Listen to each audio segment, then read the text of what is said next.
at the 2016 games, I didn't even have a Garmin. And so on that 7K trail run, my pacing was solely off of breath. It was like, you are just going to basically run as hard as you can while maintaining 4-4 until the last whatever, and then just kind of go for it. And then even when we did, I think the climbing snail, which was you'd run a loop and then you'd do rope climbs and stuff and then go back. And what we had there was the majority of that run was on a 4-4.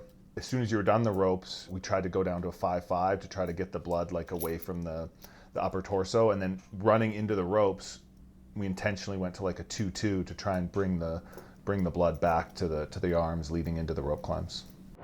People are actually starting to use more of their lung volume for each breath, rather than, breathing with breathing like their lungs exist in the top quarter of their rib cage. They start to get full breaths, and they're like, wow, I feel like a completely different person in a Metcon or in my workout. So many adults and young athletes don't actually know how to breathe properly. So just learning how to breathe is the first piece of the puzzle. Then learning how to breathe during the sport that you're doing, and learning how to breathe in training, and then learning how to breathe in competition and learning how to adapt the breathing to improve performance. If you're a CrossFit athlete, chances are you have to have a certain amount of hypertrophy to be any good at the sport. And then you have to ventilate all that hypertrophy. So it's a unique challenge in that way. Olympic pathway endurance athletes. So like very good cardiorespiratory athletes.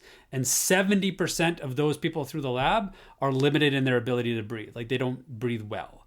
And so it is bigger than that when we look at the more general population.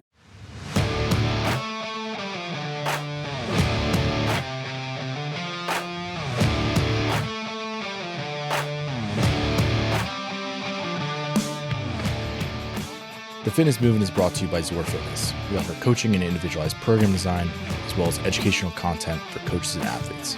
It's all one place, zorfitness.com.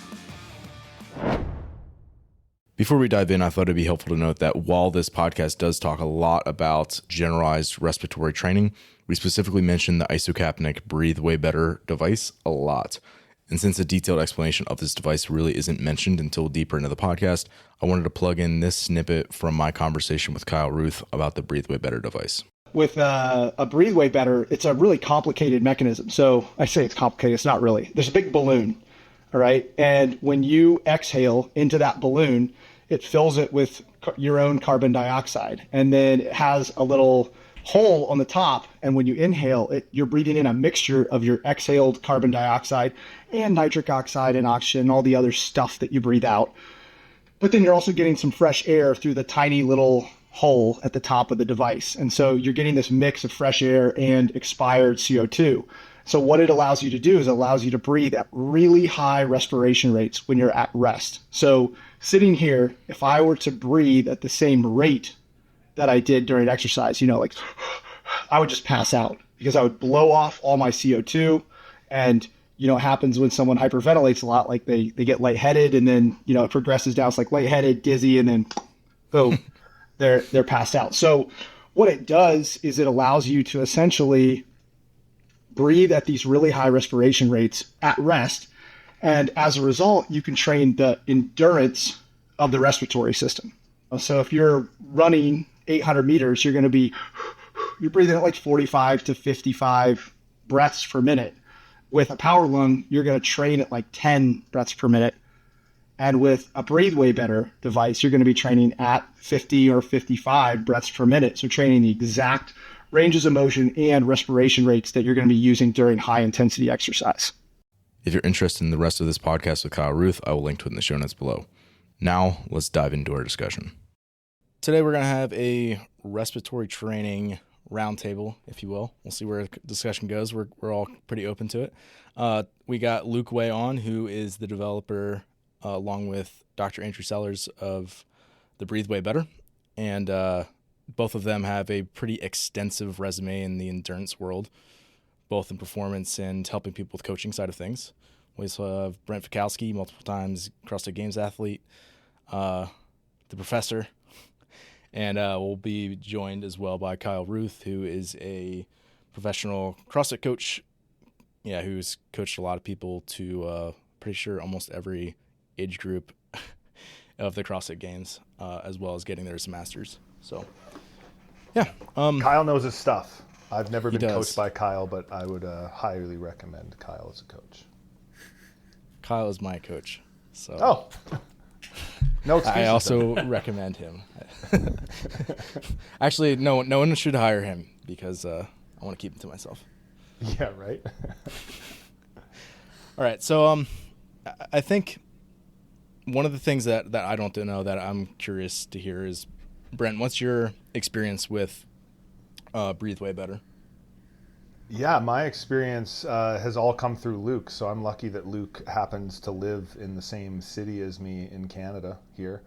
And I know someone else began using it. I believe it was some athletes at, Training Think Tank kind of through Kyle. And I was talking about it, and I'm like, oh yeah, like I know Luke on a personal level, like he lives here. And they're like, no, like what are you talking about? So it's all come from Luke. Hey Kyle. Yeah, good. And really just, I think that was 2016, wasn't it, Luke, where we started using it. I remember doing some track sets, getting my butt kicked by his triathletes that he works with, and, just kind of going on that ride and sort of introducing him to CrossFit in a way. And, we've been hooking different stuff up to my legs over the years and my face to try to help me get better. And it's kind of been it was a fun journey. And I look back on, there was 1 or 2 seasons when I didn't really employ the Breathe Way bag, and I didn't do as well those years. So was there other factors? Maybe, but I think that was one of the roles for sure. I'm not sure if that answers the question. I mean, working with Brent was always like super fun. And when describing the sort of the role to people, they're like, "What, you like work with Brent Fikowski, like skinny, Luke? What? Like that guy's jacked?" And I'm like, "Oh, I'm his breathing specialist." They're like, "You're what?" Yeah, so we would do physiologic testing, several times during the year, and try to tease out what systems within his body were holding him back. And so we'd run through these different protocols to understand whether it's his, circulatory system or his respiratory system or his cardiac system, and we break it down into its components, and then devise sort of an endurance program to isolate that the best we could. It was always fun for me working with Brent because he is so busy with all the rest of his training for strength and lifting and gymnastics and all this stuff that, like, okay, Brent, we're going to do as much zone 2 training as we can. He's like, okay, that's 2 hours a week. I'm like, dude, I'm used to like 30 hours a week. Okay, we're going to have to work with this. All right. Yeah, there's so much to work on when it comes to CrossFit, and there's certain things that no matter, and I know Luke would have loved for me to do 30 hours of zone 2 a week, or whatever number I was doing. He would have wanted to put a 0 on the end of it, really. But it's just there's a certain amount of like, hey, there's a minimum amount of lifting you have to be doing, and a minimum amount of pull-ups, and a minimum amount of just all these things that if you were to just add, you have to take something off, right? And there's certain things you just can't take off because those are more of a priority. So I think it made it all the more important to really highlight, okay, if we have 2 hours a week or 3 hours a week that my body can handle, or just time-wise, what's the most effective way, and that's going to have maybe the least impact on progress in those other areas. And that's, I think, where the bag came in really nicely. Yeah, exactly. Like just focusing in on the training that's required, no extraneous volume, because there's no room for for extra stress. You got to put in exactly what's required, and a lot of times putting in something requires removing something, and so everything has to be really thought out and weighed to the utmost. This is interesting because that's one of the things that Kyle mentioned when I talked to him about Breathe Way Better before, was like, that's one of the advantages, is that it potentially could reduce mechanical loading somewhere else by putting Breathe Way Better in, and that would allow you to reallocate some of those resources to something else in your training. Yeah. That maybe be more important for you as a CrossFit athlete. I feel like a lot of the what a CrossFit athlete deals with is very similar to like the MMA world, which is like probably a good parallel because they have a lot more money than most of the CrossFit athletes, where they have like so many different facets of their training. They're always trying to balance different things, and it becomes a very much like a jigsaw puzzle to like figure out what needs to go in, what needs to get pulled out. Yeah, absolutely. Yeah, it was like we started to drill down into, some different, ideas as to how to improve Brent's form with, higher level stuff like hypercapnic work and altitude training work, which I know Brent loved. It's a bit of a torture session. And I know Kyle's been playing around a little bit with that lately as well. That's something that I had a handful of my athletes that were just competing at Rebel Renegade Games last weekend doing, because there is where they were competing in South Africa, there's some elevation, and they were either training in Dubai or Bali where they were basically at sea level. So they were definitely, it was a necessary training tool to get them prepped and ready to go out there. Yeah. I mean, it's super fun. Like the where that all came from for us. I got hired by the Nepalese national team way back when to do a training camp for them in Kathmandu. And so, we had like some time, so we tacked on a trip up to Everest Base Camp, just as you do. And I started panicking at the airport as I'm like flying out from Kelowna Airport. And I'm like, oh my God, like I'm going to die. The highest altitude I've ever been at is like the top of Mauna Kea in Hawaii. And I saw spots and it was really, really bad. And I'm totally going to like crater as soon as I go up there. And so I called Andrew up and I'm like, what do I need to know about in terms of altitude sickness and all the drugs I need to make sure that I stay safe and rescue myself when inevitably I'm going to perish up there. And the more we talked about it, the more I realized that it's a CO2 challenge, as well as the oxygen challenge up there. So as you go up in altitude, the partial pressure of oxygen drops. And so you need to breathe more volume of air to get enough O2, and breathing that extra air, you breathe off all your CO2. Your body needs that CO2. And so we're like, well, what happens if we use the isocapnic device up at altitude? And Andrew's like, well, it's never been studied. No one's ever looked at it before. And so we played with it all the way up to base camp. And long story short, it made the whole journey quite easy. Totally solved the altitude sickness on my end. And then Stacy, my wife, she started to get altitude sickness at about 4,500 meters, so about a kilometer short vertically from base camp, and so I talked her into starting using the device at 4,500 meters, and that totally turned around her symptoms, and we made it without issue. Is the idea behind that you are affecting the PCO2, which changes the oxygen hemoglobin dissociation curve, so you're raising oxygen saturation essentially? But yeah, so like there's a little bit of, I think what you're alluding to is the Bohr effect, where you're driving more oxygen into the hemoglobin, but it's a little bit simpler and more mechanical. The way I understand what's happening is as you go up in altitude, the literal distance between the molecules of oxygen is just larger, and so you need to breathe more volumes of air to get enough oxygen to load your hemoglobin up, and so you have to breathe harder to do that. But in doing so, that's what creates the chronic challenge on the body, is that you're either hypoxic, driving O2 down, or you're hypocapnic because you're blowing off too much CO2. Right. And so you're always sort of juggling these things.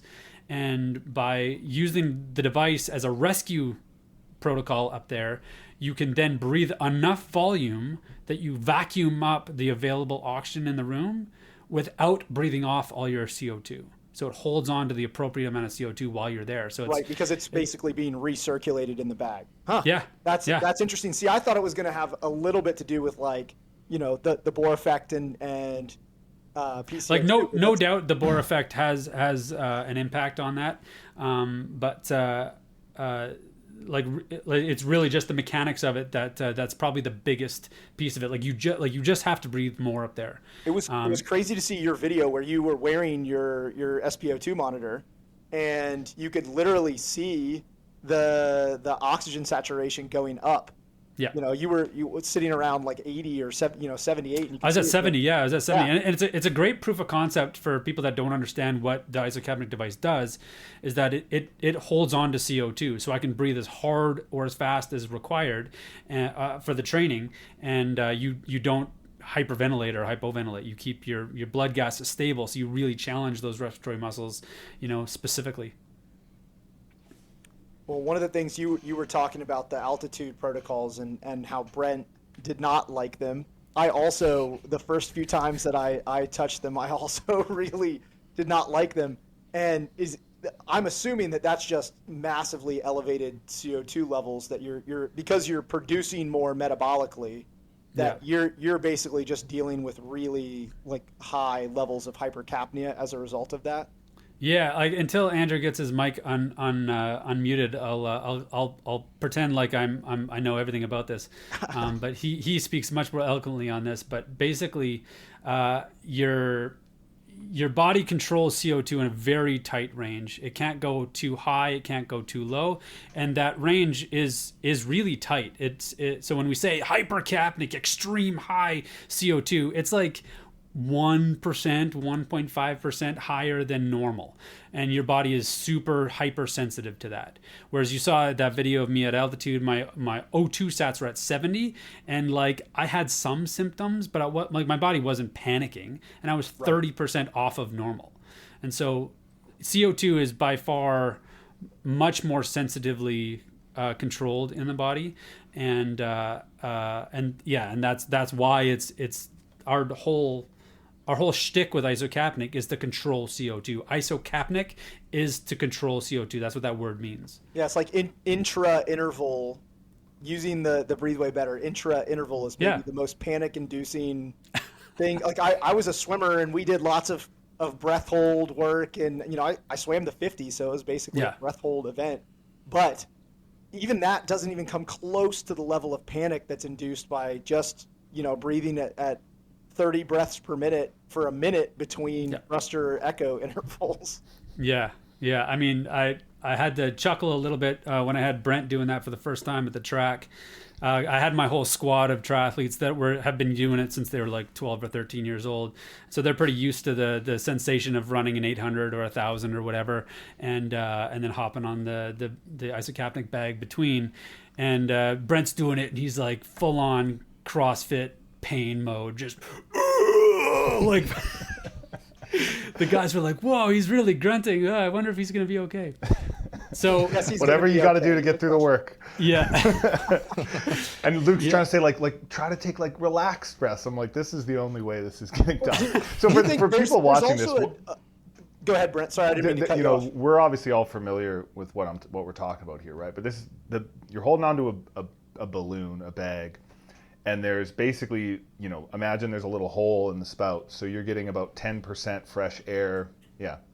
We'll see. 10% fresh air coming in and out with every breath. And so you just keep rebreathing a lot of the same air that you're breathing out. So there's not as much oxygen.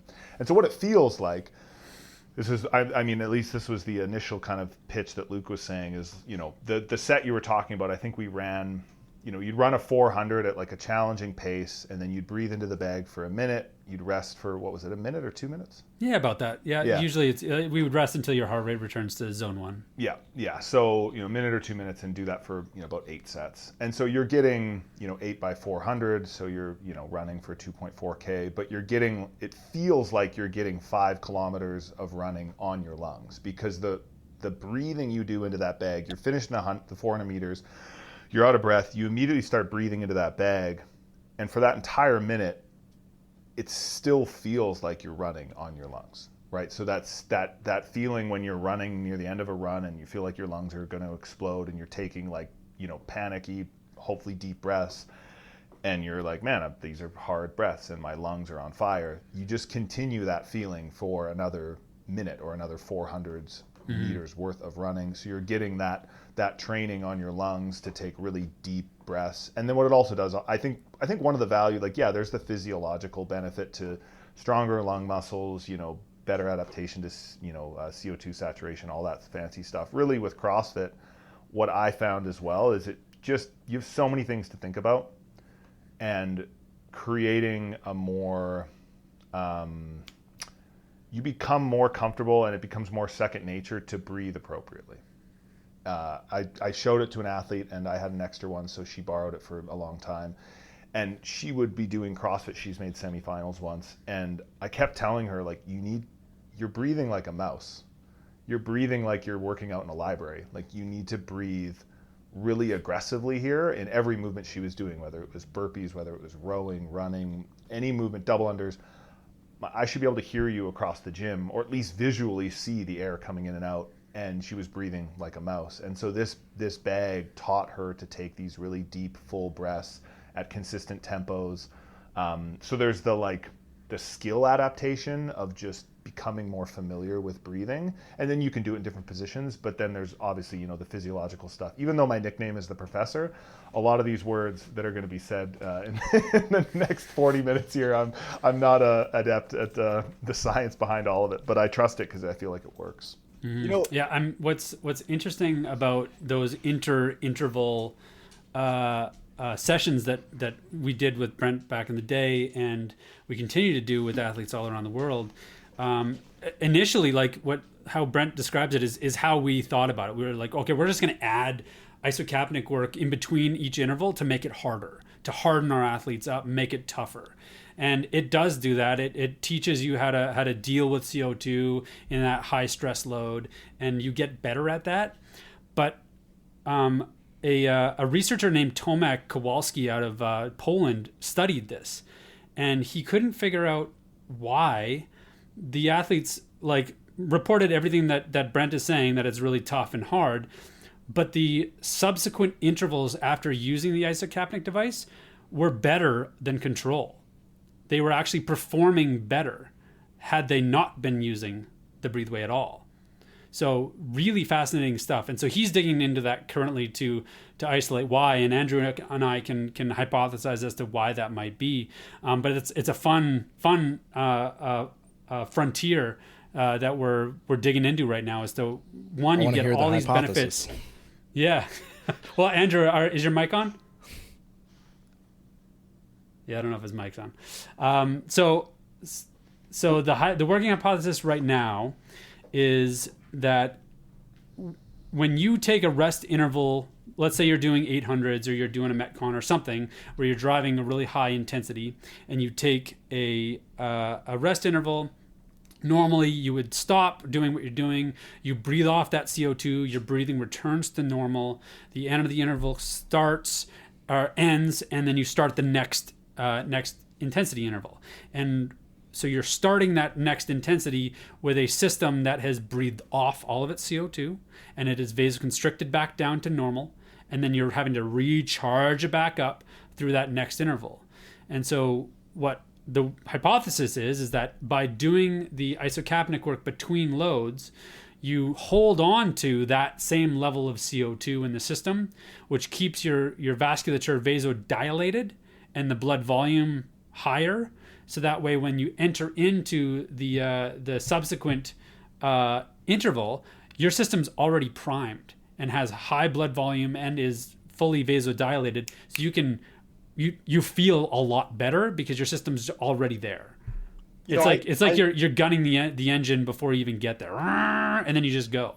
Luke, I read some research recently that they were looking at active recovery versus passive recovery, and they were trying to understand the mechanism for how active recovery was improving performance in subsequent intervals, which is not always true. There's intensity levels, and it depends on the fitness of the athlete and all of that. But one of the things that they had found is that the increased respiratory frequency and the resulting exhaling of just gas, of metabolite during the rest interval may have actually been the thing that's leading to improved subsequent interval performance. So it might even be that keeping CO2 is one factor, but also getting some of the accumulated metabolites out through the respiratory system by having a higher respiratory frequency is actually allowing people to perform better in subsequent intervals as well. So there might be more than one component to what's going on there. Yeah, and I mean, everything we know about exercise phys and exercise science it's rarely a binary thing where we're just flipping a switch. It's usually this continuum of a myriad of factors that and honestly, like, that actually brings up another good point, that like this is going to be the key for some people and it will be the kryptonite for others. Because if your system one is totally challenged to do something like this, like it is the primary limitation, it will like nail you to the ground and make you pretty beat up, because it's like exactly what your system is not good at. And so that's good from a training perspective, that it trains you. But if you're thinking that you're gonna, let's say you're an NHL hockey player and you heard about this research and you're gonna start using it on the bench between shifts, and it's a giant limitation for you, you're probably not going to perform better because you're not fit enough to do it yet. But once you've conditioned that system enough, then it becomes this like secret weapon. You know, so we were talking about intra-interval use of Breathe Way Better. I did that myself, and I've done that quite a bit with some of my athletes. But what I've been gravitating towards more recently, last probably 3 or 4 months, is pre-interval Breathe Way Better. So rather than getting done with the interval and then recapturing all of that CO2, what I have them doing is basically like a really condensed version of the warm-up protocol, where they might go 20 seconds at 25 RF, 20 seconds at 30 breaths per minute, 20 seconds at 35, or even maybe take it up a little bit higher, and then immediately start their interval.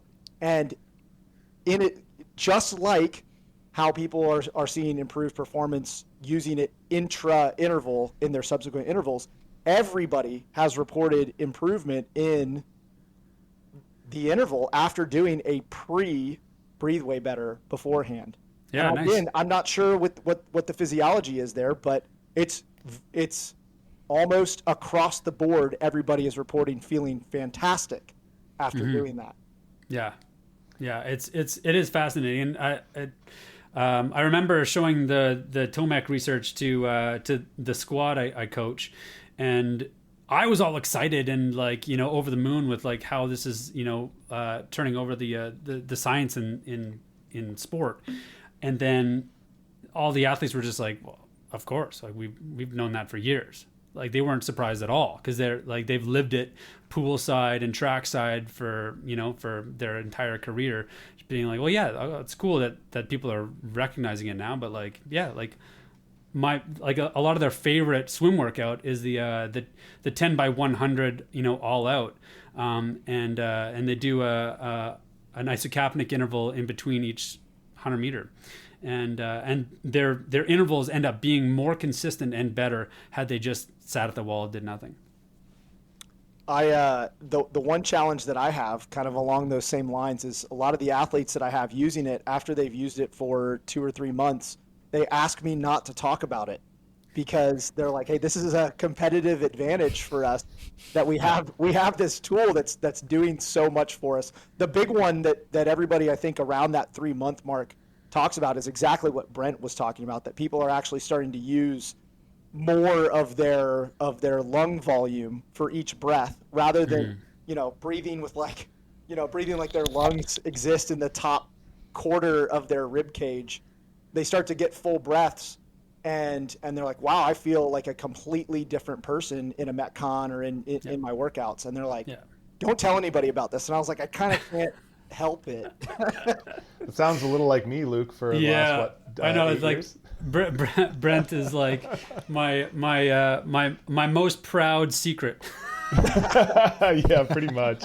And now I'm like, not anymore.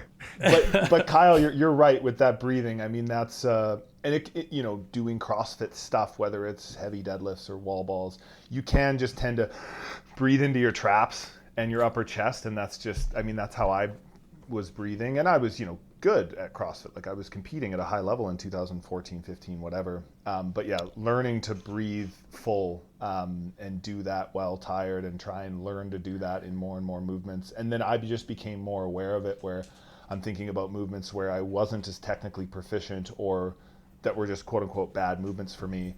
And I realized, there's a level of tension here in the movement.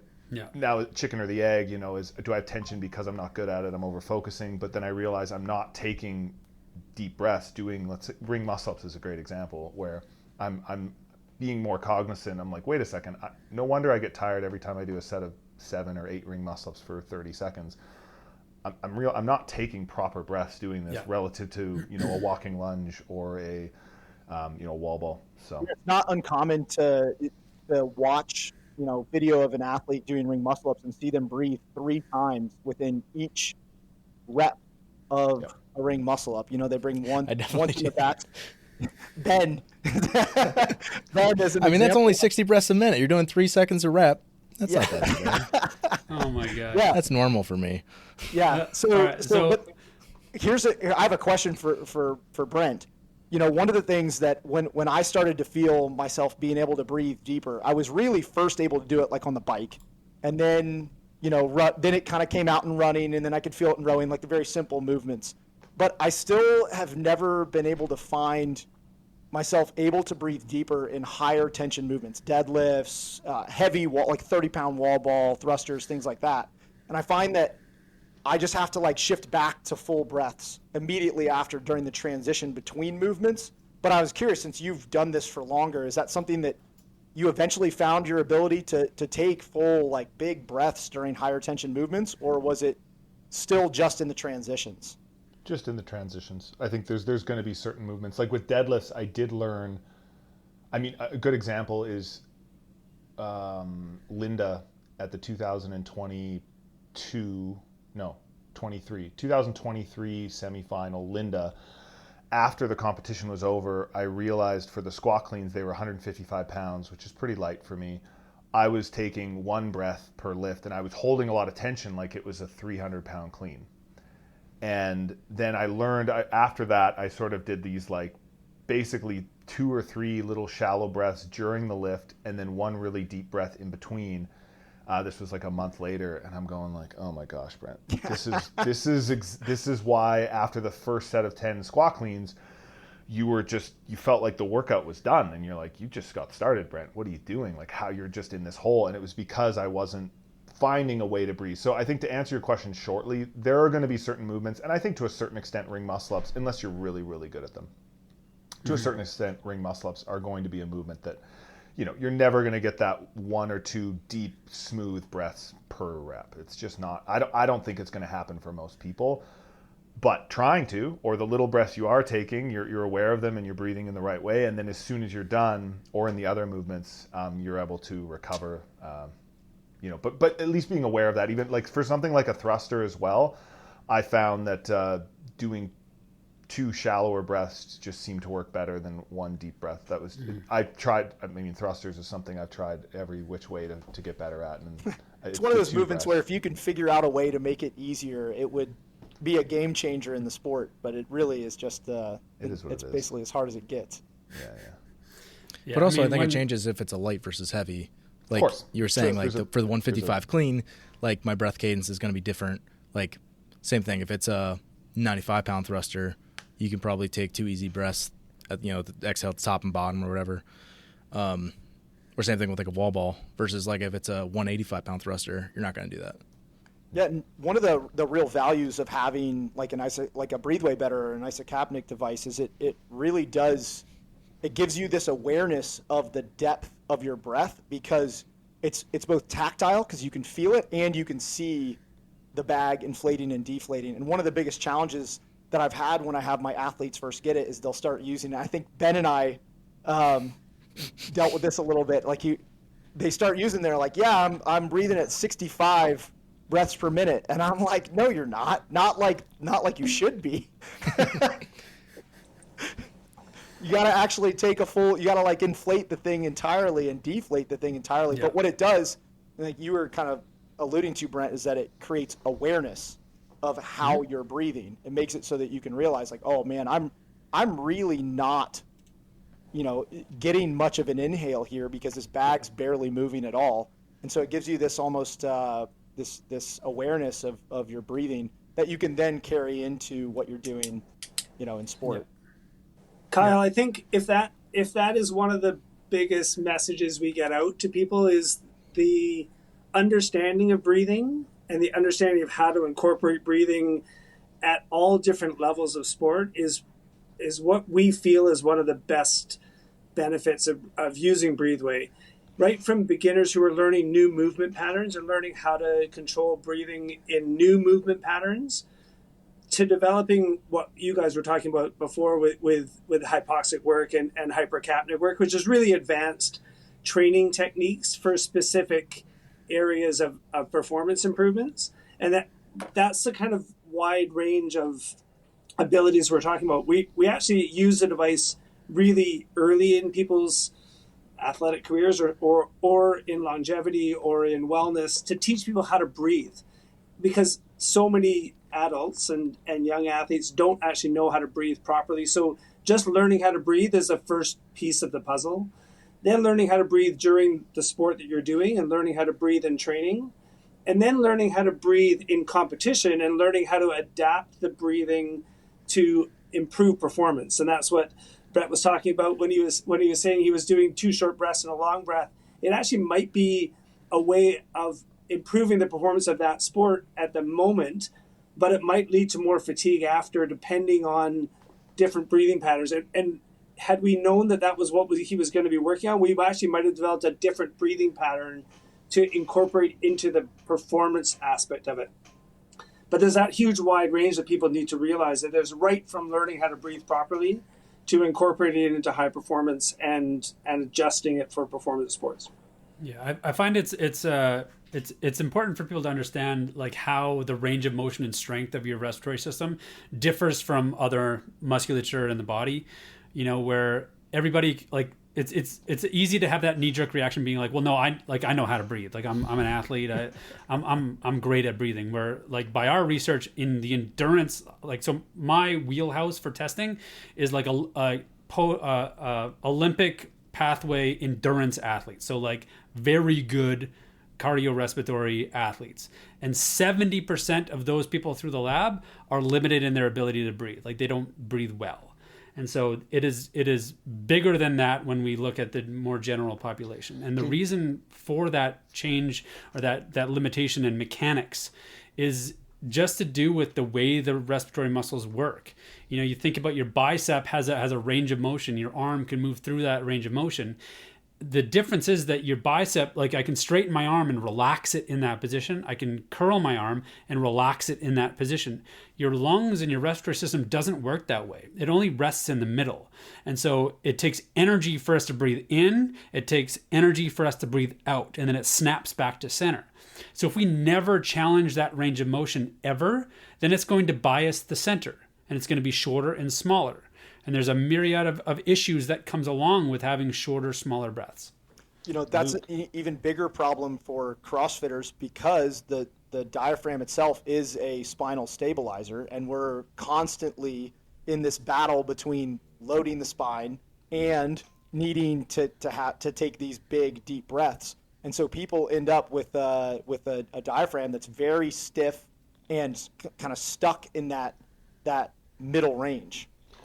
Luke, could you just could you explain to people when you say you work with these, you know, aspiring Olympic level athletes in endurance like triathlon, marathon, and you say they're limited by their respiratory system? Explain like what would be the potential limitations, because in our sport the limitations are kind of endless. A lot of that's going to be skill or strength, but in endurance sports, you know, you're going to how would you figure that out, and what are those limitations usually? Yeah, so in our sport, it is a little bit more linear and straightforward than it is in CrossFit for sure, because we are looking at ATP production, our ability to produce energy at the mitochondrial level, and the people that can do that most efficiently and at the highest octane, we'll say, will go faster for longer for cheaper. And a huge part of that is in the production of that ATP. We need oxygen to be delivered, and it produces a boatload of CO2. That CO2 builds up in the system, causes a cascading effect within the body of your body being able to deal with that stress. And the only way for us to get rid of that extra CO2 is to breathe it off. And so we can pretty tightly correlate somebody's ability to perform well to their ability to ventilate volumes of air. And by ventilate, that's liters per minute of air.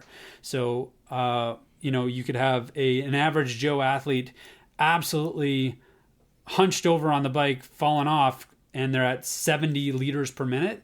Meanwhile, somebody getting ready for a Tour de France stage might be looking at more like 220 liters per minute. And there's a huge amount of variability there. And Brent's a great example for this. You know, there were tests that we did with Brent where he was breathing north of 250 liters per minute. And when you're breathing that much volume, the more inefficient you are, the exponentially bad the system can deal with it.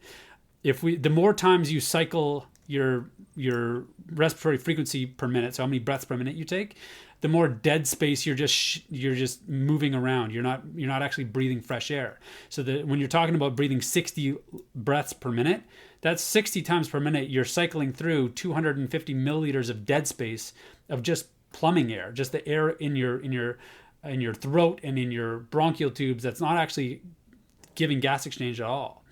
And so the deeper and bigger breaths you can take, the more fresh air you can get down to the bottom of your lobes of your lungs in the deepest part of your alveoli and get better gas exchange in and more CO2 exchange out.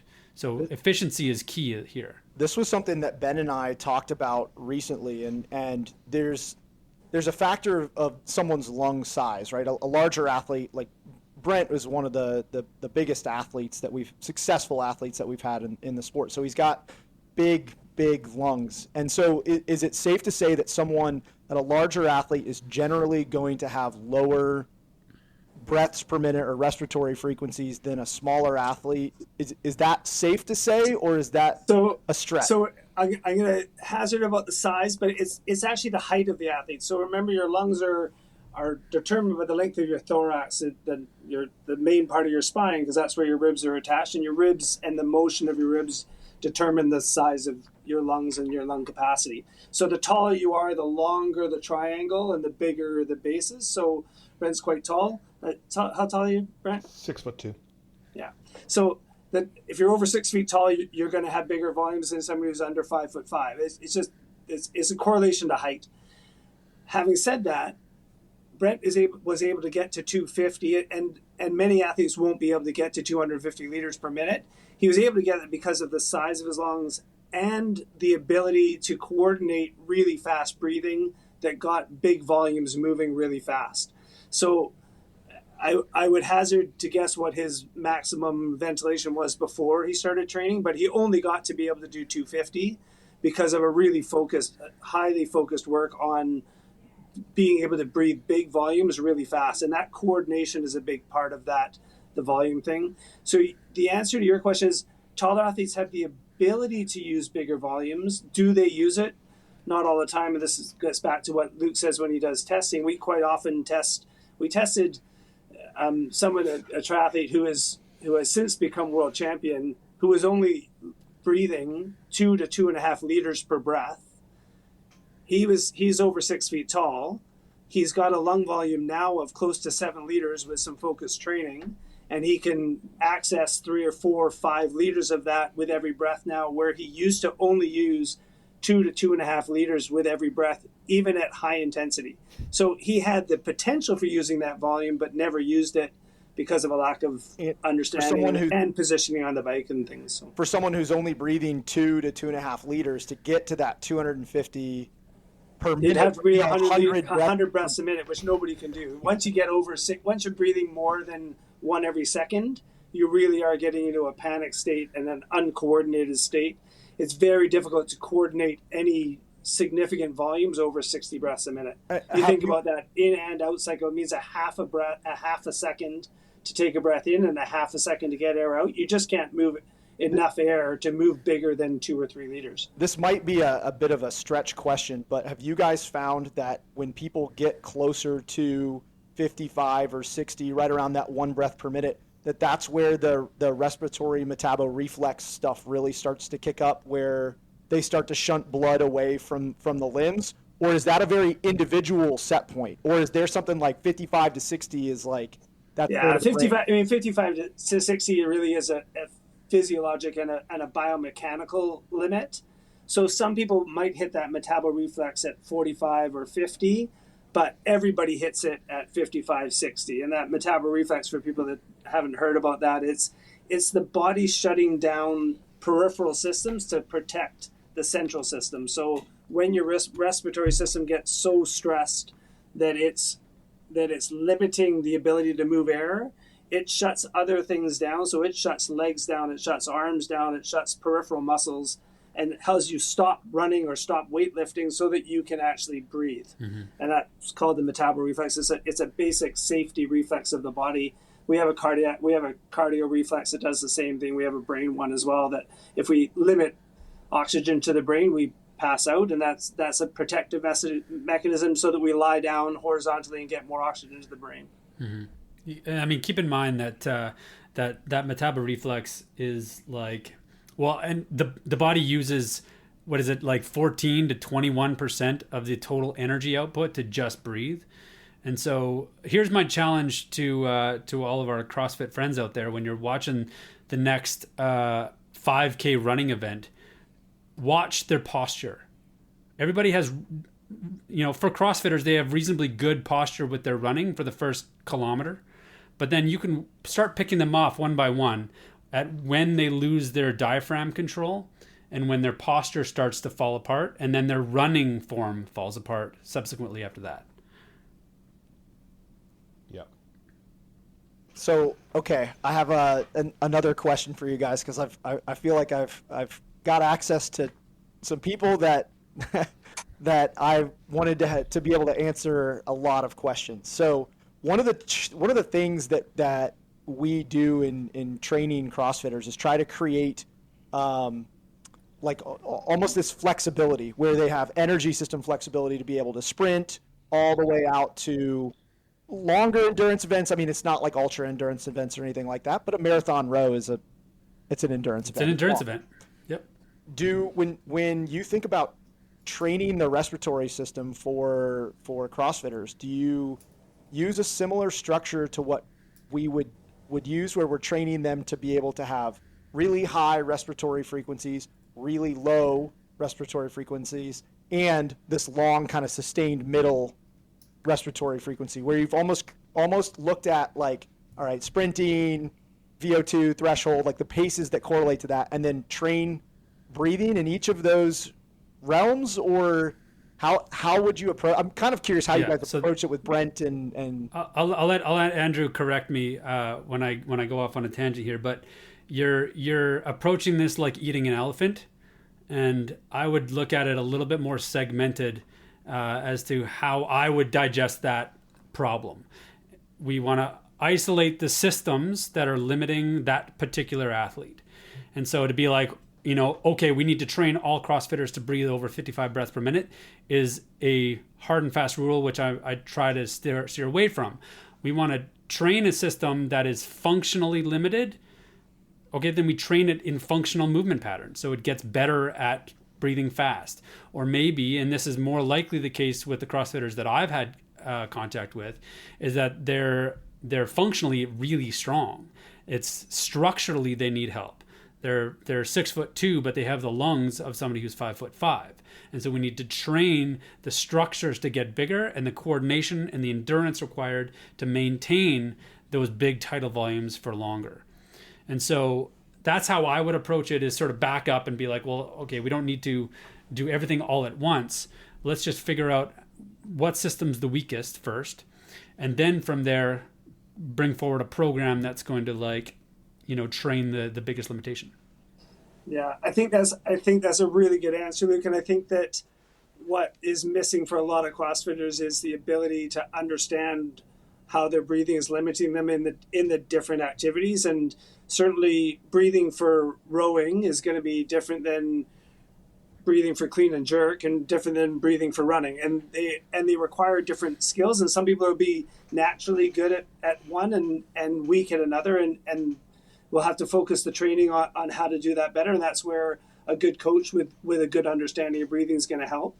And I'd really like to hear from Brent, to hear how he sort of used it, because it obviously very successful and has a lot of experience with breathing. But it'd be interesting to hear how he incorporated it, whether it was more sort of structural training or whether it was more functional, inputting it into the kind of breathing he wanted to be doing during his competitions. I think probably circling back to the beginning of this podcast is remembering how much limited time you likely have to use this device, right? I think at the peak of using this device was probably, I'm trying to think how many times it was actually in my mouth, not including just like 5 minutes of warming up, but I might have had 2 dedicated sets of just breathing into the bag, just sitting there. This is like midday or at the end of a training day. Like, all right, I'm going to, breathe for basically 4 minutes on, 1 minute off for, 30 minutes, just sitting there at a certain frequency. And then maybe sets twice a week. And then maybe as part of 2 training sets that one would have been, mixed modal CrossFit intervals, kind of like Kyle, you were talking about. I would usually do it directly after an interval. So I'd be doing skiing, biking, and snatching, which was something I needed to specifically work on for a specific reason with my coach. And we're intending to do a rest period of 2 or 3 minutes. And instead of just resting, we were adding in the bag as like, hey, why not? We're here anyway. Yeah. And then another set would be, I'm doing some, specific running intervals. And then those were maybe built in collaboration with Luke. Mm-hmm. So, figuring out what are those, like, what am I trying to get out of this bag? And what is the, bang for my buck? Like, what are how is this, likely to, and so you're almost thinking of it like, Kyle, if you didn't have this bag, an athlete's coming to you and they're like, okay, what competition are you preparing for? It's like, oh, I'm going to this competition in, California. Okay, well, what do they usually program? It's like, oh, they usually have a long run and they usually have a echo bike interval. And so we're going to train for the run and the interval. You know what? I got a bag that can help us with that. So the bag's probably almost just being used in those 2 kind of simulations, as opposed to, hey, I struggle to breathe when I'm doing heavy front squats. And you go, you know what? Like, we're just going to work on your front squat. Good luck with that. We'll deal, maybe we'll deal with that the next training block. I did one thing that, it's funny having this conversation. It kind of, this sort of stuff makes me like, oh, maybe I should start training hard again. But one thing that I wanted to do that I admittedly I never really did, which was doing some of those isolated breathing just with the bag in these, I don't think the word's compromised positions, but doing them instead of me just kind of sitting there breathing. It's okay, I'm going to set myself up in some sort of front squat type position with the lowest amount of load possible and breathe. So I can find a way to get the deepest breaths possible in a front squat type position. Because I was really good at breathing while I did overhead squats, for example. Very good at that. As soon as that same weight or less weight was in the front squat, really tough time for me breathing there. Sounds like you're describing my breathing, Brent.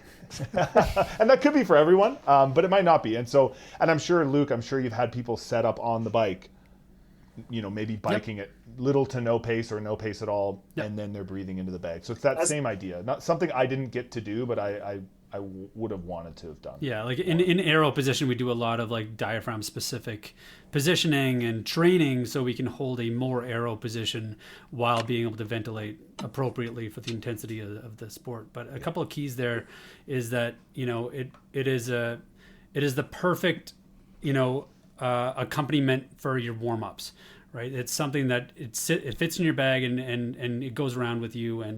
And I would bet that if you're not adequately warming up your respiratory system prior to really any workout, you're leaving meat on the table, so to speak. You're not doing your best, and it is easy to warm up, and it's really like the first thing we tell people to try with the device is just use it as a warm up, because it's gonna make your day better, and it's really simple to do. And then from there, it's building out programs to understanding whether you need more specific training for lung volume or specific training for coordination or endurance, or getting into more high level hypercapnic altitude work and that sort of thing. But I mean, the warm up is by far the easiest thing that people can integrate into their daily routine.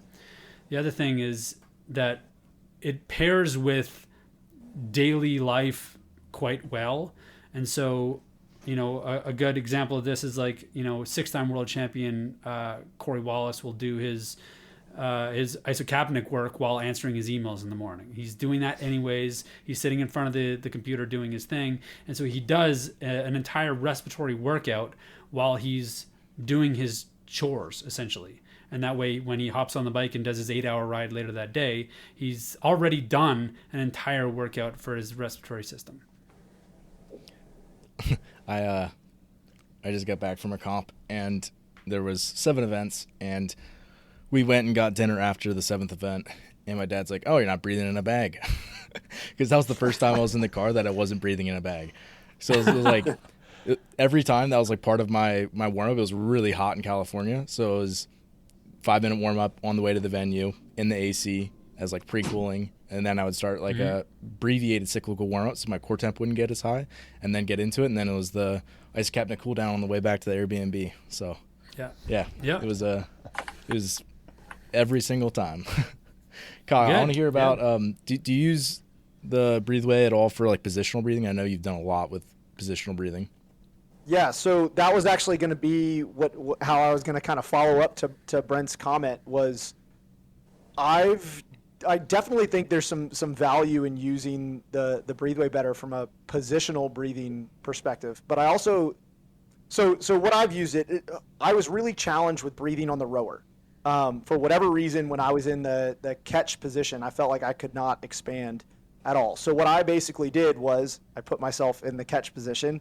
I got the bag, and I was using it for for breathing and just trying to expand as much as I possibly could, try and get some diaphragm expansion, try and get some lower rib expansion, and it didn't take very long to figure out that by doing that, I could kind of break through whatever breathing blockage I had on the rower, and I would do a series. It was about a 5-minute warm-up series, and as soon as I was done, I would row, and I felt like I could breathe again. So it solved some of that issue, and that got me thinking, what about front squats? One of the most challenging positions to breathe in the sport. Like, can I develop my breathing in front squats? I haven't played around with it too much, but it got me thinking. We're talking about one of the biggest issues, breathing issues that we see is breathing mechanics, right? People don't know how to breathe. But then you get athletes that are like a Brent that are on the complete opposite end of the spectrum, who have trained, do know how to breathe, can take these big giant breaths, but now they're in competition and they're carrying a yoke with a belt strapped on really tight. And so all of the breathing mechanics that they've spent all this time training, getting the diaphragm to expand down into the into the gut and the posterior ribs to expand, it can't happen anymore because there's a belt cranked down.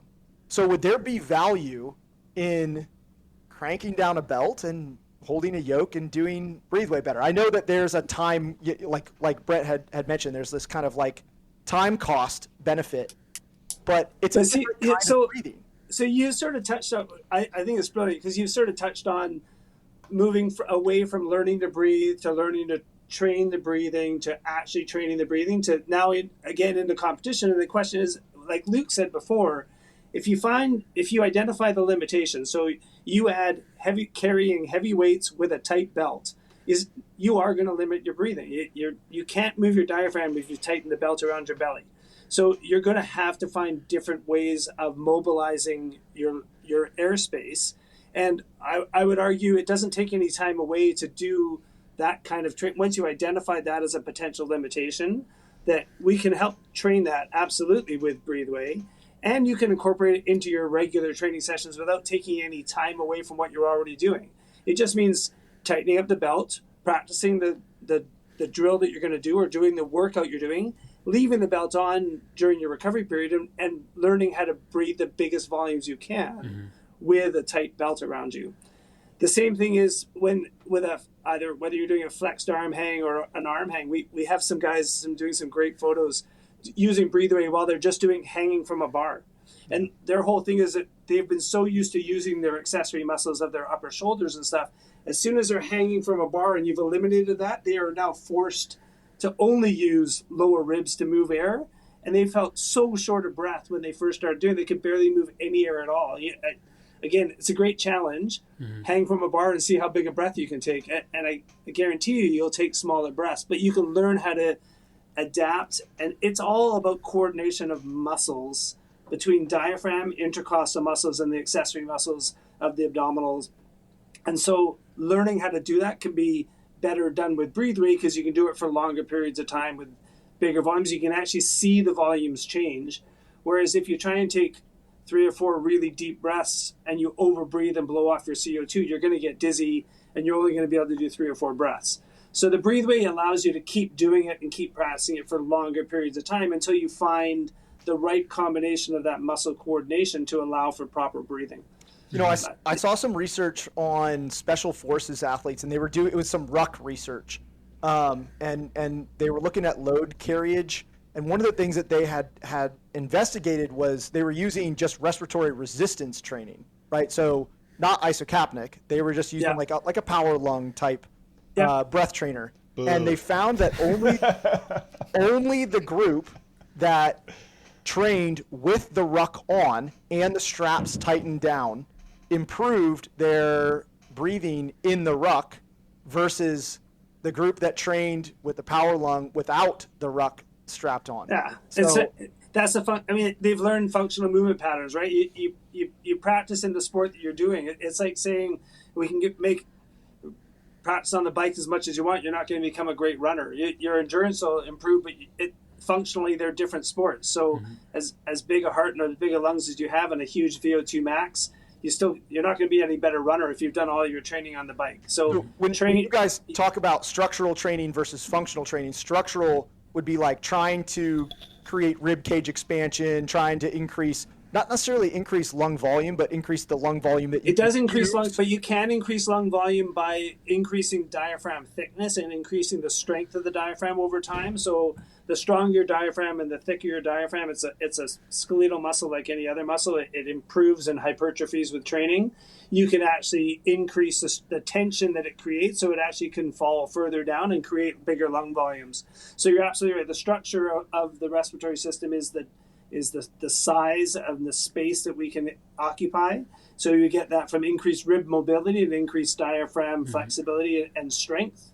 And then the functional part is how quickly we can move that and how fast we can coordinate that in different positions. So that the functional ability to move air with a belt is different than the functional ability to move air hanging from a bar versus sitting on a bike in an aero position or moving through a running pattern. All those are different functional abilities of the respiratory system that need to be trained differently. So what are the principles of structural respiratory training versus functional respiratory training on kind of, I'm looking at those as opposite ends of a spectrum. I don't know if that's the right way to look at it. Yeah, no, they both contribute to the end performance. Right. So, and Luke does a really good job of sort of talking about using sort of parables to talk about it, but very similar to the bicep. The structure of the bicep is what it looks like. When you flex, how big is that bicep? What's the cross-sectional area? That's the structure of it. How it moves, how quick it can contract, how much load it can handle, what tension it can create. That's the functional ability of that structure. So for the respiratory system, the structures are the ribs and the joints and the motions that they move through. Those are structures that can change over time by increasing flexibility and mobility. The thickness of the diaphragm and the strength and thickness of the intercostal muscles and the abdominal muscles that all contribute to the functional movements that they produce. So the main things to remember for structures, it takes months to years to develop. Your body's going to continue, if you continue with CrossFit through decades, your body is going to look different over the decades, and it's going to change with training. That's structural changes that people can see. The functional ability is how you move that body through whatever range of motion you're trying to do. And the functional abilities you can change really quickly. Brent could teach me how to do squats tomorrow, and I will move better through that squat motion because of the training. That's if I'm better tomorrow than I was today at doing a squat, that's a functional change. He's taught me better biomechanics, better movement. He's increased my hip range of motion a little bit. Those are all functional abilities to do a better squat. How do you identify who needs structural changes versus functional changes? Because in my head, since I don't have, most of my athletes are remote, like I don't have Ben here to be like, all right, do this, do this, do this. How could I assess that? Or do I just create a program that's pretty comprehensive with both structural and functional? So the simple way to assess someone's structure from the respiratory point of view is simple spirometry. So a single breath, how big a volume can they move and how much air can they move in that first, we call that FEV1, forced expiratory volume 1. So that's how much air they can move in a single second. Is a little bit of a function, but it also requires the full structure. So how big of breath can you take in a single breath and how much can you get out in the first second? Those are really simple assessment that we can do with a portable spirometry. So it's about $100 US, $120 US. You can get a portable spirometer and you can measure that. So that's a pretty good assessment of structure, is how big the volume is. And then all the other assessments are functional. And those are the two main ways of doing it is to do a step test, which we have built into the app for using BreatheWay. And the other way is a little more expensive and a little more cumbersome, but it's doing VO2 testing and actually look at ventilation through VO2 testing. Mm-hmm.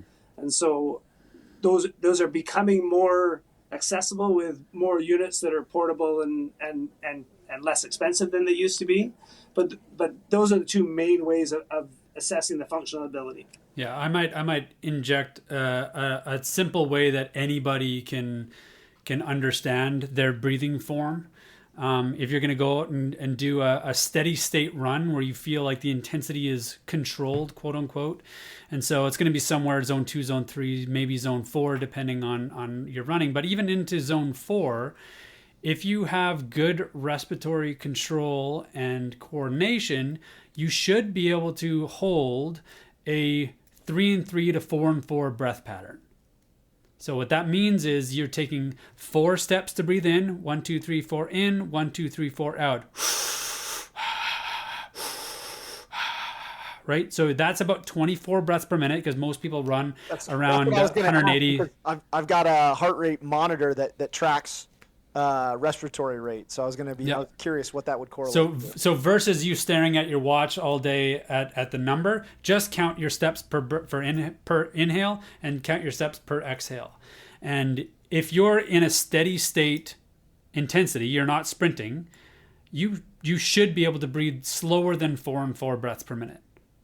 If you're having to breathe faster than that and you can't sustain it, that means that your respiratory system can't deal with the amount of CO2 you're producing. When you say sustain it, you mean maintain that 4-4. It feels like not a challenge. Run.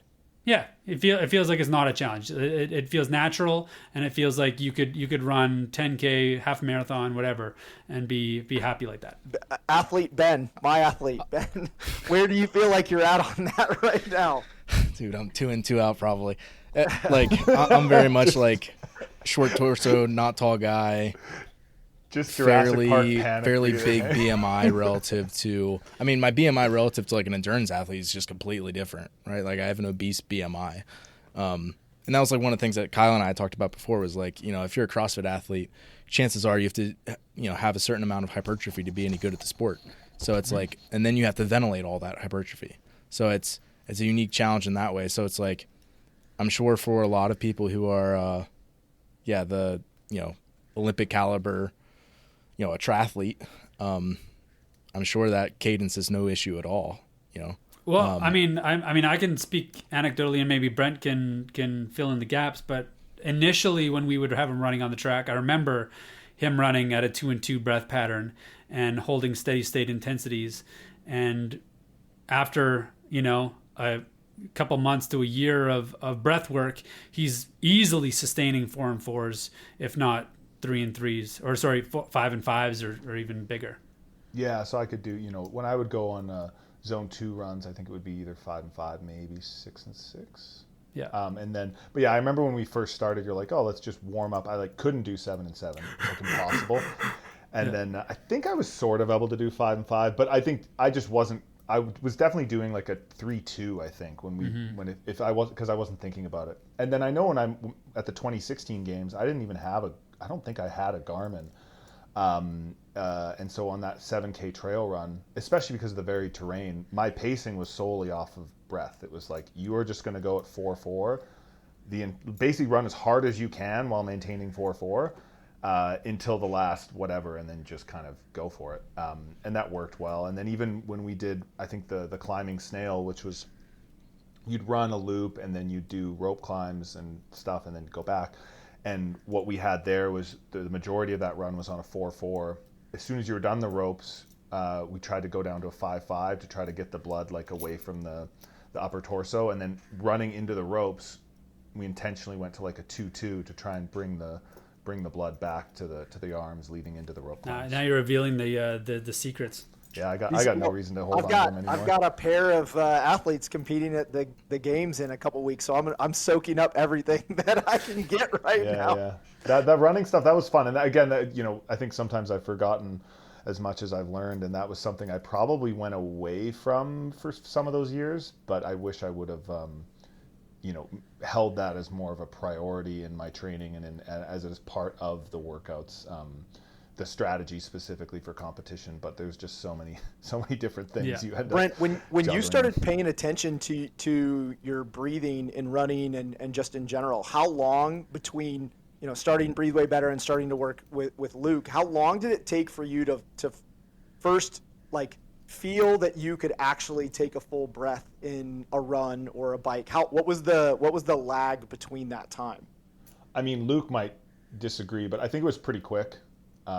Within a month or two, because it was more just the awareness of it at first. I was a swimmer as well, so you had to breathe in swimming to be somewhat successful, which is interesting when you mentioned the spirometer. Something I can take a really sharp inhale and get a lot of air in fast. You think about swimming, you're turning to the left, you got to fill up your lungs, and then I would slowly breathe out. And so something that we tried to work on, which again wasn't something that I ever really achieved, I would say, but was trying to exhale more aggressively. So when I would do the actual stationary training with the bag, I would, if the counter was, you're doing 25 or 30 breaths per minute, I would intentionally try to breathe in a little slower and then just like push the air out as aggressively as I could and as fast as I could. And it was hard. I couldn't do it. I couldn't just like compress that bag and then slowly it was just, come on, Brent, like go, like Brent, push it out. And you and I are opposites in that, where I was also a swimmer, but I have found that my exhale strength is far better than my inhale strength. But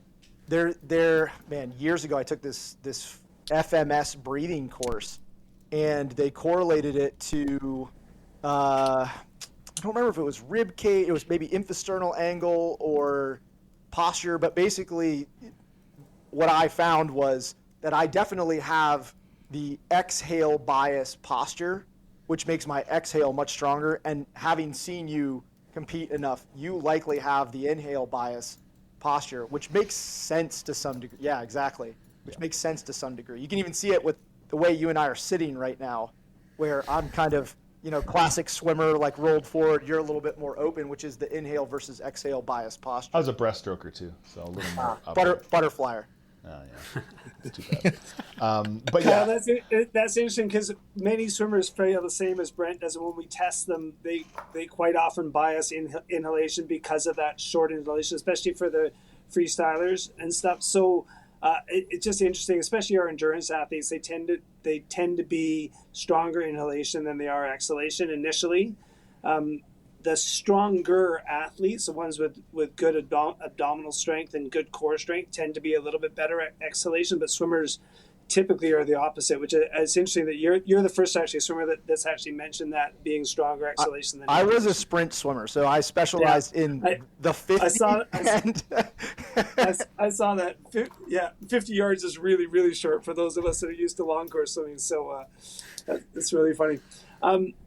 I actually have to head back to work, so I'm really sorry that I have to cut out early, but this has been a really great I've really enjoyed hearing everybody talk. And Kyle, if there is anything with your athletes that are coming up to competition, if there is anything that Luke and I can do to help, please feel free to reach out to me anytime. I'm happy to lend some hints on some techniques that they might be able to incorporate between now and then to be ready for competition. I appreciate that, and I would take all of it. I will absorb all of it like a sponge.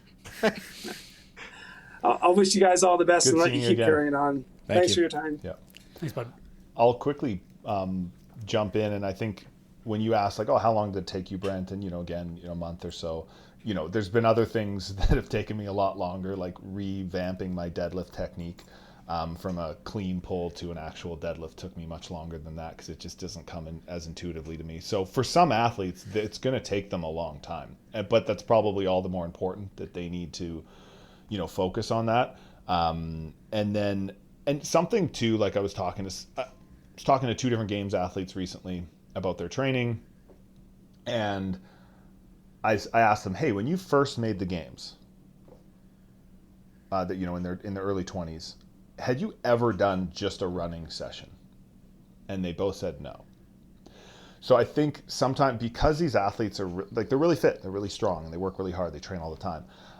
Some of these gains that they're going to get from a device like this, or from endurance training from someone like Luke, it's very beginner, not even intermediate, but like beginner gains. And so even when you're talking about like functional versus structural changes, right? It would almost be like someone can't even do a barbell overhead squat, but they're asking you, hey, I need to increase my cycle speed for barbell squat snatches. You go, hold on.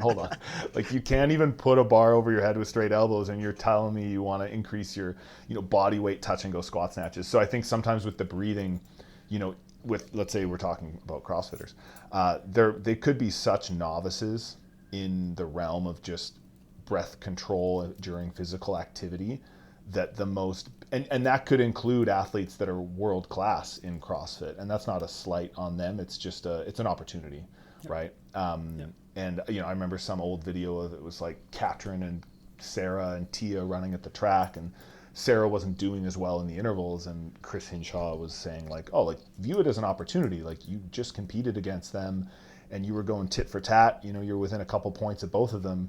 And this is a little frustrating maybe to your ego or something because they're kicking your butt on just these 8 by 800 meter runs. No isocapnic training in between, so but little. He started it up now. Yeah. Oh, has he? Yeah. Oh, great.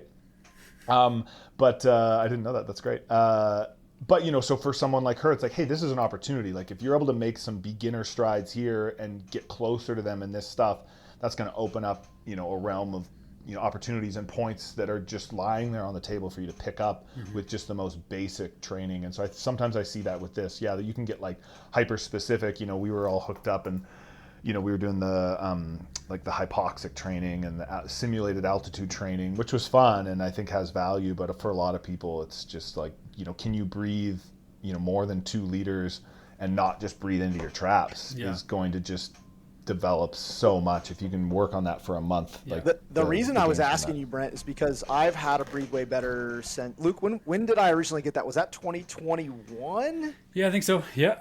Okay, so I didn't feel the ability to actually take a full breath. Like there's no chance that I would have been able to breathe 4-4 or 5-5 prior to about 5 months ago, and I have been using the Breathe Way Better, starting with warm up, doing structural work for 4 years at this point, and it literally took me that long to actually start to get breathing changes. And I think part of that may be because I did exactly what you're talking about, Brent, where I jumped right ahead.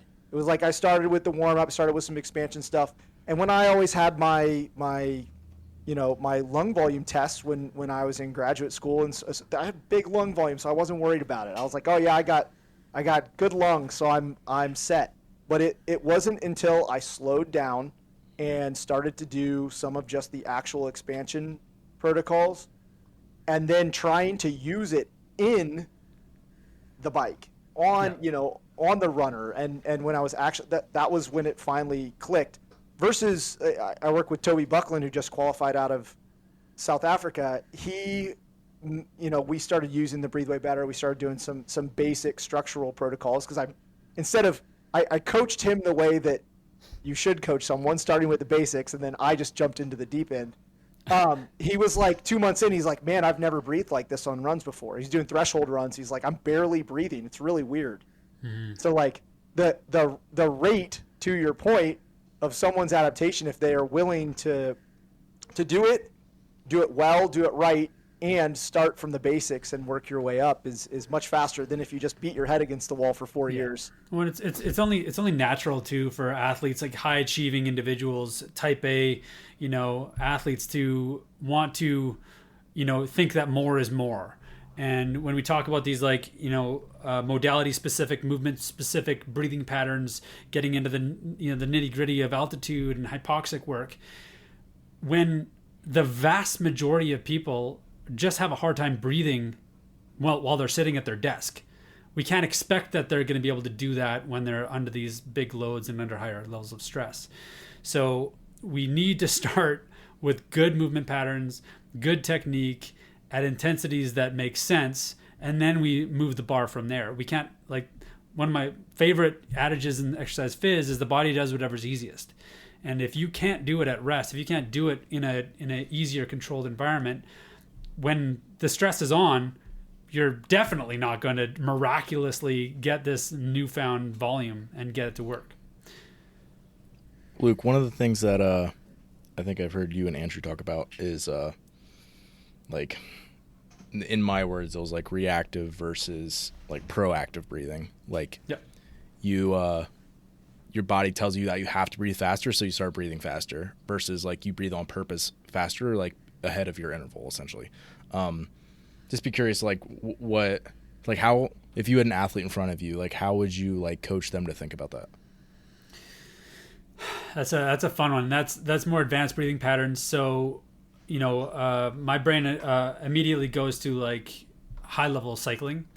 There'll be scenarios in the peloton where we'll be approaching a hill climb or approaching a sprint, and we can invoke different breathing patterns in the 30 seconds to 2 minutes prior to that effort that are going to set you up in a different way for the outcome of that effort. And so if we, and this is all techniques that are currently being done at the Dauphiné and getting ready for the Tour de France right now. These athletes are practicing breathing tactics so they can have a larger reservoir of CO2 for their sprint or for their hill interval. And so as they'll approach the bottom of the hill, they'll overbreathe, so breathe off more CO2 than they're producing, and their system will then sort of empty out. That way, when the intensity starts, they just have a longer runway before that system gets filled up again. And this is higher level stuff that if you're part of that 70 or 80% of people that are limited in their respiratory system, this type of breathing will pre-fatigue you for the interval. But assuming you're fit enough to do it, then you can breathe off and control that CO2, either higher or lower, because you have the respiratory control and fitness to deal with it. Is this essentially the same thing that Brent was just talking about, how he would shift his breathing cadence during the run on the snail event down to 2-2, going in, coming out? It would shift it to 5-5. So basically like strategic breathing within an event. Yep. Yeah, exactly. So step one, I always say like level one is just like recognizing that you have control over your breathing. Level two is doing some drills like 4 and 4, 5 and 5 breathing patterns in some of your runs and bikes and stuff like that to learn how to control your breathing a bit better. The next step is to start training that system specifically for volume or specifically for endurance. And so in Brent's case, it was training the respiratory system outside of the sport to get fit enough to be able to do it in the sport. And so that way, when he is in the middle of a workout where he's going to be on the rope and then doing squats and then doing a run and it's cycling through, he can change his breathing pattern depending on where he wants the blood to shunt in his body. Another example of that, I actually just pulled up the video, I was watching it, is 21.2 dumbbell snatches and burpee box jump over. I'll send this over, you can add it in the description or something. But from the start of the workout, 50-pound dumbbell, I was breathing really aggressively just right out the gate. Or even, I think there's a workout, I think it was that year, yeah, it was 2021, at the CrossFit Games. It was 21:15.9 Echo Bike Power Snatch. And so as soon as I got on the bike, I was taking these really aggressive, like inhale exhales, just to get as much air moving from the start as possible, as opposed to, you know, starting this dumbbell snatch workout or that Echo Bike workout, breathing like a mouse, breathing quiet. And then as I got tired, I started breathing more aggressively because my body was like, oh, you know, we need the air, or we need to get rid of the air. We need to get the air in. It was like starting that breathing first. But like Luke said, if you're not used to doing that, that's going to make you more tired, because it takes energy to move, you know, to move your lungs, right, to expand and contract. So if you're starting that thinking that's a good idea at a long, you know, 15-minute workout, and you're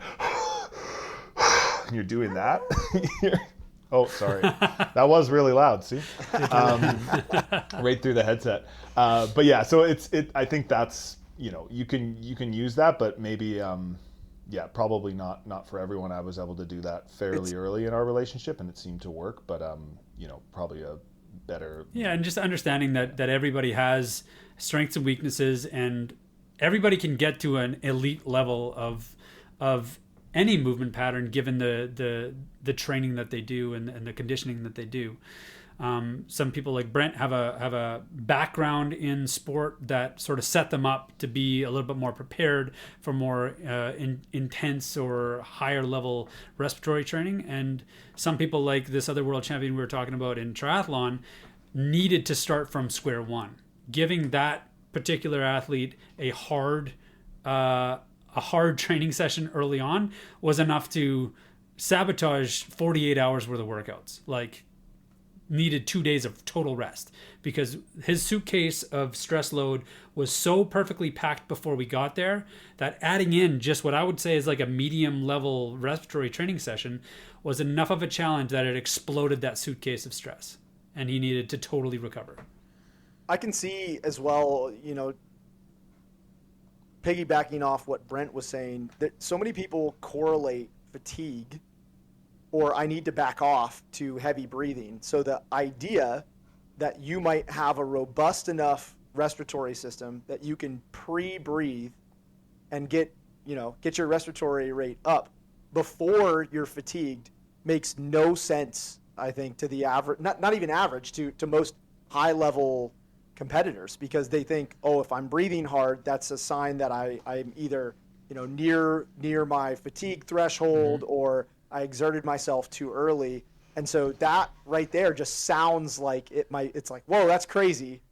But yeah, think about it like the CO2 freight train, right? You know the freight train's coming, and what most people do is they wait for the freight train to come, and then they have to catch up and just manage the stress load.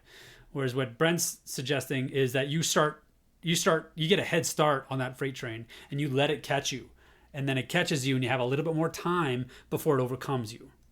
Yeah, you just have to have a very robust respiratory. If you can't out sprint the freight train as it is, then you're fatiguing yourself before the freight train even gets there. I'm thinking about that Echo, that 21:59 Echo power snatch. That's probably a 3.5 to 4. We'll call it 4-minute workout. And so Brent's ramping up to 45 to 50 breaths per minute, and then going to sustain that for 4 minutes. The first time someone gets on a Breathe Way Better, if you have them breathe at 50 breaths per minute for 4 minutes, they're going to be like, this is, especially if they're breathing correctly with like big full inhales and exhales.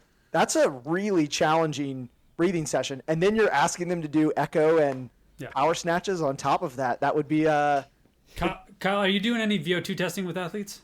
I have been eyeing the new Calibre VO2 system to cool. I'm waiting to pull the trigger till literally next month when I get my next paycheck. Nice. Will be. So when you're doing like physiologic testing, especially respiratory mechanics testing, like with a VO2 Master or a Calibre device, just like in the back of your mind, like as the intensity goes up, whether they're on an Echo bike or they're on the treadmill or they're on a regular bike, at how fast they're breathing to keep up with the demand of whatever they're doing. And so and it's very typical to see 55, even 60 breaths per minute towards the end of the test. then just go off in a corner somewhere and like do 55 breaths per minute on breathe way alone, not moving your body at all, and notice how much energy just breathing takes. I just did. So I started the VO2 program that's in the Breathe Way Better app, which starts with the ramping step test. Yep. And I got up to 55, and it's not for very long. But I got done with that and I could feel the diaphragm fatigue. And I've been training with the Breathe Way Better for an extended period of time, and I still felt it. Even doing, extended like 5-minute intervals at 35, I can feel it. Yeah. It would be, I'm imagining, so Ben, the reason that this whole thing started was I had Ben doing some echo intervals, and basically his description of what would happen would be we would get to we were holding 70, 72 RPMs, which is just like kind of what's required to be competitive in the sport on the Echo bike. Some events are a little higher, some events are a little lower, but that's kind of like a sweet spot. And he would reach a point where he would say, my breathing spikes, then my legs become bricks. And I'm like, man, that sounds like a pretty classic respiratory reflex. And I was like, there's probably one really good way for us to address this, and that's to get a breathe way better and start digging into it. And I had him do a step test to start. Or maybe it was maybe I just had him do the warm-up, and he was like, that doesn't feel like my respiration rate in a Metcon. And the warm-up goes up to about 45, which for most people should feel about like most Metcons. And I was like, well, what do you think your respiration rate is? And Ben, you had a heart rate monitor that was capturing breath rate, right? No, I could count it when I did the TTT shit sandwich, and it was 1 mile run, 150 cal echo, 1 mile run. And I was counting my respiration on the bike, which is in the middle of the workout, and it was, I want to say, like just over 60. And that didn't feel like out of control. And there's like very frequently times in like resting in between like, transitions in like, thruster chest to bar echo workout. That's like, it's definitely over 70. And it's like, that's not efficient, obviously, but that's like also like the only option I had. Like that's just like what I did. Mm-hmm. So that's why we arrived here, working with the Breathe Way Better and having this podcast with you guys. So here's a question for you, Luke. If we have Ben right here who clearly needs some structural changes to his breathing, where do we start? He just finished competition. He has another one in a couple weeks, but after that we have a longer We reached a window paywall, Kyle. Yeah. No, I mean I'm an open book. I'm happy to help people, and that shows with our app too. Like we don't really have anything for sale on the app. It's really just trying to remove barriers and helping people leverage this type of training because it's so important. But to leverage his actual tidal volumes and gain some structure, it starts with first mechanics, right? So is there anything with your rib cage and diaphragm mechanics that need to change? Like mechanically, do we need to go to an osteopath or something to create more movement? Is there any injuries, any scar tissue that needs to be dealt with? If we're going to talk about this at a high level, that's how I would approach it. Are we limited by anything mechanical? The next thing is, do we have one breath of really good volume for his size? So when he does spirometry, is it something that's predictably good? And we can assess that pretty easily. You do spirometer test. We have a free calculator on the website, and you just plunk in his stats, and it'll tell you whether he's good, bad, or ugly in terms of respiratory tidal volumes for what we would expect for somebody his size.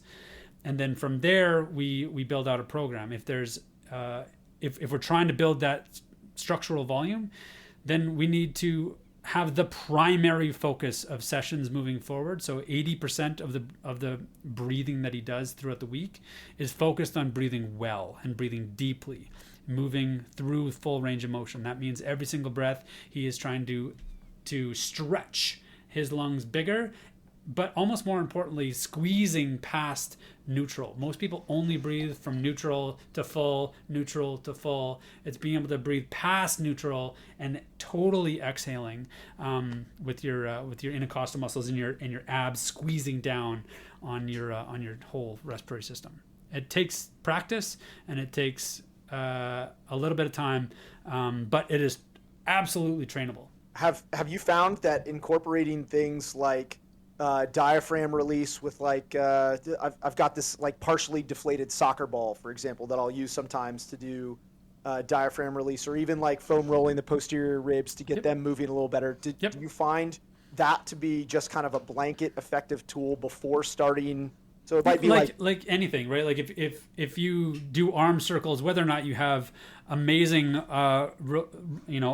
shoulder rotation, range of motion or not, doing arm circles before you hop in the pool at worst is going to be a neutral effect. At best, it's going to help you have better technique. For sure. And so just by mobilizing range of motion, you're not going to do yourself any harm. Things like rolling out your diaphragm, getting diaphragm massage. A lot of people have broken ribs that they didn't know they had, and so having some of that scar tissue released can help with a little bit of rib cage mobility. I've had really good success having athletes working out on a power plate device. Have you seen the power plates? It's like a plate that vibrates, and actually doing a respiratory training while on that device, and it actually opens up range of motion that they never thought they had, like posterior chain, especially so. So absolutely doing all that sort of mechanical work is going to help you with that range of motion. Now, it's like teaching a bird how to fly. Just because you can flap your wings once doesn't mean you can fly to Mount Everest. Like we have to have, first of all, just the mechanical ability to do it.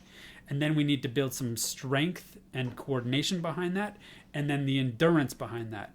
And so, Kyle, one thing that you could do with your spirometer is start doing series of spirometry tests to start to get an idea of athletes' respiratory endurance.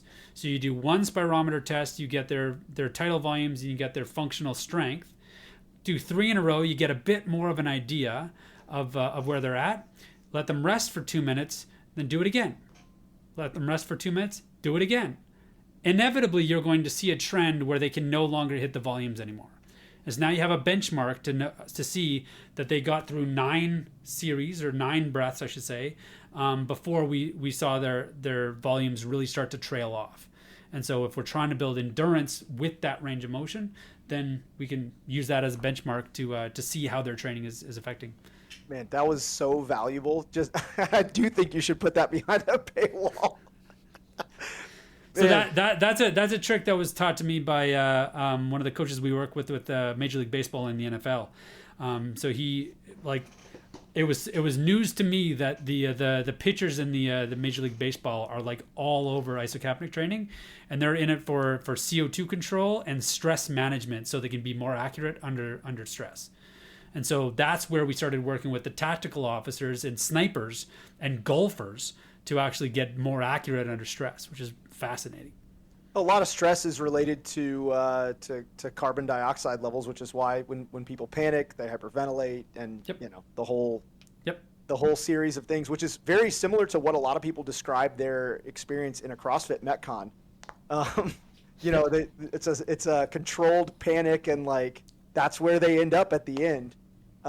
So it's a very common... so crazy. Like even like the post interval isocapnic work, it feels like you're in the middle of Metcon. Like the feeling, like your vision, all of it mimics it almost exactly. Mm-hmm. Yeah, and I mean like just be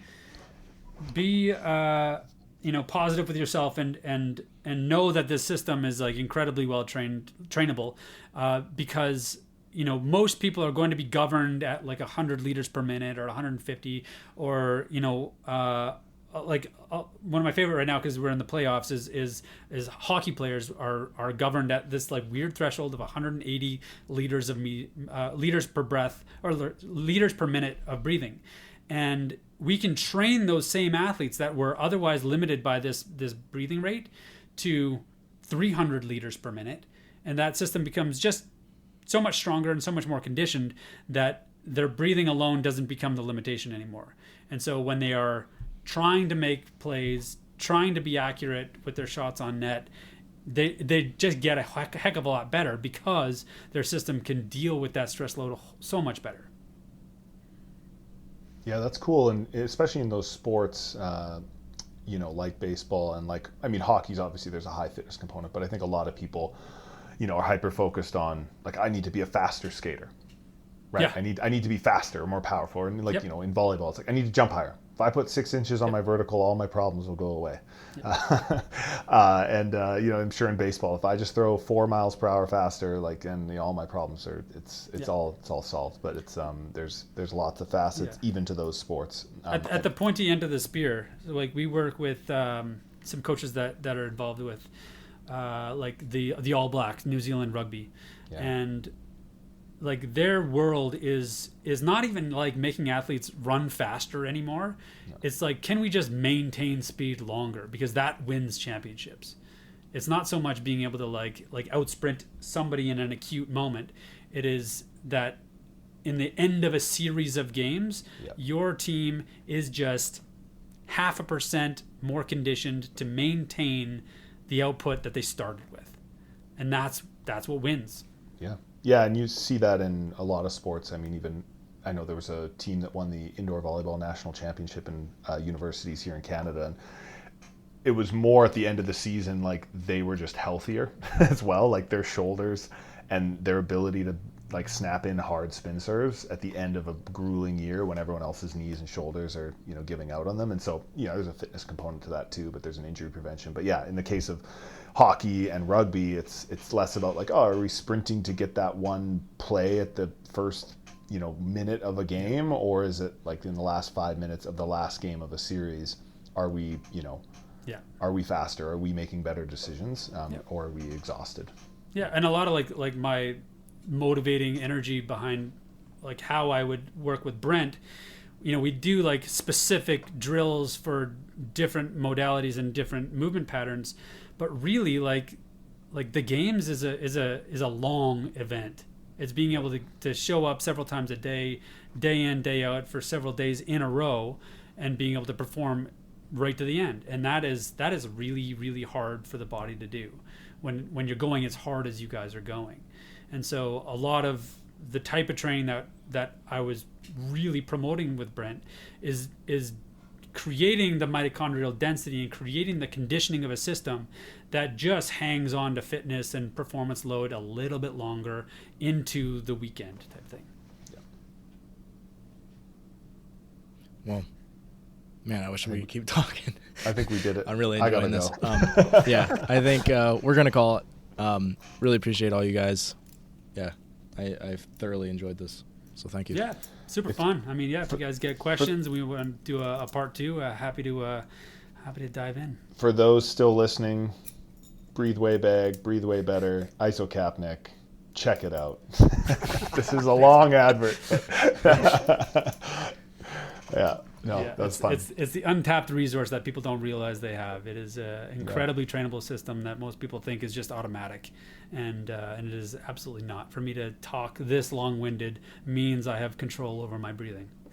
Yeah, I will also say that every one of my athletes that competed at a semifinal this past year uses the Breathe Way Better consistently in their training. So there's another. In fact, both of my games qualifiers use the Breathe Way Better on a daily basis. So does Brent, and I guess technically I do too, and I'm technically a Masters Games qualifier. There you go. So look at that. Thanks, correlation, guys. Causation, who cares? 100%. www. 100% correlation. Yeah. Well, we're just happy to be a part of the conversation. Yeah, no, it's great. Thanks for listening today. If you're someone who just started listening to the show, I would encourage you to subscribe so you can stay up to date. If you're someone who's been listening for a while, I would encourage you to rate and review the show. And lastly, the best thing that you can do to support our work is also the best thing that you can do for your performance. And that is by hiring one of our coaches. Until next time, stay the course.